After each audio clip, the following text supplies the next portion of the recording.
അമ്മ അബിയോട് പറയാ പരിഭവവും പിണക്കവും ഉണ്ടായിട്ടല്ല ഞാൻ ഇവിടുത്തെ പോകുന്നത്, എന്നെ തടയരുതെന്ന്. അബി പറയും ഞങ്ങളുടെ ഗൃഹനാഥ വീട്ടിൽ നിന്ന് ഇറങ്ങിപ്പോയ വീട് അനാഥമായി പോയില്ലേന്ന്.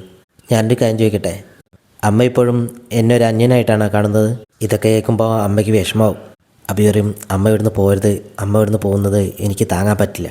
അമ്മ പറയും നീ എൻ്റെ മോൻ തന്നെ, വെറുതെ അല്ല നിൻ്റെ അച്ഛൻ നിന്നെ എൻ്റെ കയ്യിൽ തന്നത്, എന്നും താങ്ങായിട്ട് നിനക്ക് അഭിയുണ്ടാവുമെന്ന് അദ്ദേഹം പറയുമായിരുന്നു. എനിക്ക് മുമ്പ് ചില തെറ്റുകളൊക്കെ പറ്റി, അതിൻ്റെ പ്രായശ്ചിത്തം വന്നോണാ ഞാൻ ഓൾഡ് ഏജ് ഹോമിൽ താമസിക്കാമെന്ന് കരുതിയത്. എൻ്റെ വയറ്റിൽ നീ ജനിക്കാതെ പോയതാണ് എൻ്റെ ഭാഗ്യക്കേട്. അബി പറയും അമ്മ ഇവിടുന്ന് പോരുത്. അജയ് അബിയോട് നിരഞ്ജനെക്കുറിച്ച് സംസാരിക്കുകയാണ്. അബി പറയും ഞാൻ പറഞ്ഞിട്ടുണ്ട്, ഒരേട്ടനായി പോയില്ലേ, എനിക്കത് ചെയ്യാതിരിക്കാൻ പറ്റില്ലല്ലോ. പക്ഷേ അവൾ എന്നോട് ചോദിച്ച ചോദ്യത്തിനൊന്നും എനിക്ക് മറുപടി ഇല്ലായിരുന്നു. അബി നിരഞ്ജനായിട്ട് ബന്ധപ്പെട്ട കാര്യങ്ങളൊക്കെ പറയും. അവൾക്ക് വേണ്ടത് നിന്നെയാണ്, നീ എങ്ങനെ അവളെ ഒഴിവാക്കാൻ പോകുന്നതെന്നൊക്കെ അബി ചോദിക്കും. അജയ്ക്കാണെങ്കിൽ മറുപടി ഒന്നും പറയാനുണ്ടാവില്ല. അബി പറയും നീ ഇനി നിരഞ്ജനയുടെ പിന്നാലെ പോരുത്. നീ പറയുന്ന ആത്മാർത്ഥതയും സത്യസന്ധതയൊക്കെ നീ ഇനിയുള്ള ജീവിതം കൊണ്ട് മറ്റുള്ളവർക്ക് കാണിച്ചു കൊടുക്കുക. അത് അഭിനയമാവരുത്, തിരുത്താൻ കഴിയാത്തതായിട്ട് ഒന്നുമില്ല, അതിനൊരു മനസ്സുണ്ടായാൽ മതി. അതും പറഞ്ഞ് അബി അവിടെ നിന്ന് പോവുകയാണ്. അപർണ രാധാമണിയുടെ അടുത്ത് വന്ന് ചോദിക്കും, നിങ്ങളിവിടെ നിൽക്കുകയാണല്ലേ, അച്ഛൻ വന്നത് നിങ്ങൾ ഓടി ഒളിച്ചില്ലേ എന്ന് ചോദിക്കും. രാധാമണി ചോദിക്കും നിൻ്റെ അച്ഛനെ പേടിക്കേണ്ട കാര്യം എനിക്കെന്താണെന്ന് ചോദിക്കും. അപർണ ഒരു ഗ്ലാസ് ചായയായിട്ട് അച്ഛൻ്റെ മുന്നിലേക്ക് വാന്ന് പറയും. രാധാമണി പറയും ഞാനിവിടുത്തെ ദാസിക്കാരിയൊന്നുമല്ല, അതൊന്നും പറ്റില്ല എന്ന് പറയും. പിന്നെ അപർണ സാധാ പോലെ ജാനകിയെ കുറ്റം പറയാൻ തുടങ്ങും. രാധാമണി പറയും നിന്നേക്കാളും കുടുംബമഹിമയൊക്കെ ജാനകിക്ക് ഉണ്ടെന്ന് പറയും, അത് നീ അറിയുന്നൊരു കാലം വരും.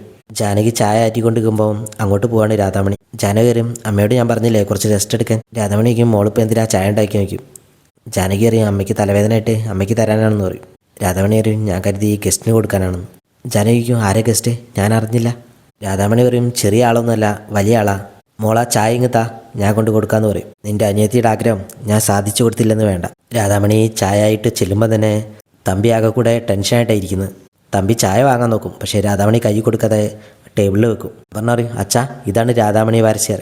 രാധാമണി അറിയും എന്നെ നിൻ്റെ അച്ഛനല്ലേ നിനക്ക് പരിചയപ്പെടുത്തി തരേണ്ടത്, മോൾക്ക് തമ്പി പറഞ്ഞു കൊടുക്ക് ഞാൻ ആരാണെന്ന്. ഇതൊക്കെ കേട്ടിട്ട് അപർണയ്ക്ക് ദേഷ്യം വരും. അപർണ അറിയും അഹങ്കാരം പറയുന്നതെന്ന് നോക്കും. രാധാമണി അറിയും തമ്പിക്ക് എൻ്റെ മുന്നിലിരിക്കാൻ അവസരം ഉണ്ടാക്കി കൊടുത്തത് ഞാനല്ലേ. അപർണ വയ്ക്കും എൻ്റെ അച്ഛനെ പേരെടുത്ത് വിളിക്കാൻ മാത്രം ആയോ നിങ്ങളെന്ന് ചോദിക്കും. രാധാമണി പറയും തമ്പിയെ പിന്നെ തമ്പി എന്നല്ലാതെ പിന്നെ എന്താ വിളിക്കുക, തമ്പുരാനെന്നോ. അപർണ പറയും അച്ഛൻ ഇതൊക്കെ കേട്ടോണ്ടിരിക്കുകയാണെന്ന് നോക്കും. തമ്പി പറയും പെണ്ണായി പോയില്ലേ, ഇല്ലെങ്കിൽ മുഖത്ത് ഞാൻ അടിച്ചേനേന്ന് പറയും. രാധാമണി പറയും എങ്കിൽ തല്ലേ, ഇതിനേക്കാളും വലിയ കേസ് വന്നിട്ട് ഞാൻ നിങ്ങളെ വെറുതെ വിട്ടതല്ലേ, പക്ഷേ എന്നെ അടിക്കുകയാണെങ്കിൽ ആദ്യം ഞാൻ നിങ്ങളെ മുഖത്ത് അടിക്കുന്നു പറയും. ആ സമയത്ത് ജാനകി അങ്ങോട്ട് വന്ന് അപർണയോട് ചൂടാവുകയാണ്. അപർണ പറയും ഇവർ എൻ്റെ അച്ഛനെ പറഞ്ഞത് നീ കേട്ടില്ല അതുകൊണ്ടാന്ന് പറയും. അപ്പോൾ രാധാമണി ഒരു പാവത്തിനെ പോലെ കളിയാക്കി സംസാരിക്കും. അപർണ പറയും ഇവരെ ഈ വീട്ടിൽ നിന്ന് പറഞ്ഞയക്കണം എന്ന് പറയും. ജാനകി പറയും പറഞ്ഞയക്കാം, പക്ഷേ ഈ വീട്ടിലെ ജോലിയൊക്കെ നീ ചെയ്യുമായിരിക്കും, നിൻ്റെ അച്ഛൻ്റെ മുന്നിൽ വെച്ച് വാക്ക് തരണം എന്ന് പറയും. നീ ചെയ്തില്ലെങ്കിൽ ഇവരെ ഞാൻ തിരിച്ചു കൊണ്ടുവരുമെന്ന് പറയും. അപർണ പറയും ജോലിയൊക്കെ ചെയ്യാൻ വേലക്കാരിയെ വെക്കണം എന്ന് പറയും. ജാനകി പറയും എങ്കിൽ ഇവർ ഇവിടെ തന്നെ കാണും. അപർണ തമ്പിയോട് പറയും കേസ് ചേച്ചിൻ്റെ ഒരു പാർട്ടി നടത്തണം, ഇവിടെ വെച്ച് തന്നെ നടത്തണം എന്ന് പറയും. ജാനകി പറയും നിൻ്റെ മോഹം കൊള്ളാം, പക്ഷെ അത് ഈ വീട്ടിൽ വെച്ച് നടക്കില്ല എന്ന് പറയും. അപർണ പറയും ഈ വീട്ടിൽ വെച്ച് തന്നെ നടത്തും, നിനക്ക് തടയാൻ പറ്റുമെങ്കിൽ തടയുമെന്ന് പറയും. അപർണ പിന്നെയും ജാനകിക്ക് ആരും ഇല്ലാത്തവളെ അനാഥ എന്നൊക്കെ പറഞ്ഞ് ഇങ്ങനെ നോക്കും. രാധാമണി തമ്പിയോട് വയ്ക്കും മോള് പറയുന്നതൊക്കെ കേട്ട് ആസ്വദിക്കുകയാണോ എന്ന് നോക്കും. തമ്പിക്കാണെങ്കിൽ ഒന്നും പറയാനുണ്ടാവില്ല. തമ്പി പറയും എനിക്ക് കുറച്ച് തിരക്കുണ്ട്, ഞാൻ ഇറങ്ങാൻ മോളെ എന്ന് പറയും. അപർണ പറയും അച്ഛൻ പാർട്ടിയുടെ കാര്യം മറക്കരുത് പറയും. തമ്പി പറയും നമുക്ക് ഗംഭീരമായിട്ട് നടത്താൻ മോളെ എന്ന് പറഞ്ഞിട്ട് തമ്പി അവിടുന്ന് പോകും. അപർണ പറയും പാർട്ടി നടത്തുമ്പോൾ അവിടെ വെച്ച് ഒരു പൊന്നാട അണിയിക്കും നിങ്ങളെന്ന് രാധാമണിയോട് പറയും. രാധാമണി പറയും അത് ആവശ്യം വരും, അത് നിൻ്റെ അച്ഛനെ തന്നെ അണിയിക്കുക എന്ന് പറയും.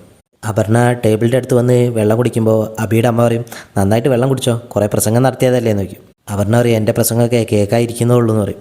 അമ്മ പറയും കേസ് ജയിച്ചതിൻ്റെ പാർട്ടി നടത്താൻ നിനക്ക് നാണമല്ലേ, കേസ് വാദിച്ച് ജയിച്ചതാണെങ്കിലും വേണ്ടില്ല, അവരുടെ ഔദാര്യം കൊണ്ടല്ലേ നിങ്ങൾ ജയിച്ചതെന്നൊക്കെ പറയും. അപർണ പറയും രാധാമണി വരസ്യാരെ കോടതിയിൽ കൊടുത്ത മൊഴി എന്താണെന്ന് പറയും. തമ്പിയെ എവിടെ വെച്ചെങ്കിലും കണ്ട പരിചയം പോലും ഇല്ലെന്നാ.